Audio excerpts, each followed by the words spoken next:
Can necrosis of the femoral head be reversed? The ability to reverse necrosis of the femoral head depends on the extent and severity of the disease, as well as the stage at which it is detected and treated. In the early stages of the disease, it may be possible to slow or even reverse the progression of necrosis by reducing stress on the affected joint, modifying activities, and taking certain medications. However, once the bone tissue in the femoral head has died, it cannot be restored to its original state. Treatment options for advanced stages of the disease are typically focused on preventing further damage, preserving joint function, and relieving pain.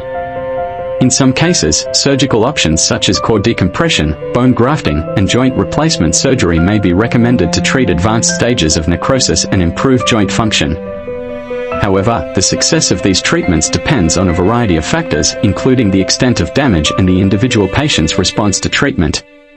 Overall, early detection and treatment of necrosis of the femoral head are key to slowing or reversing disease progression and preventing further damage to the joint.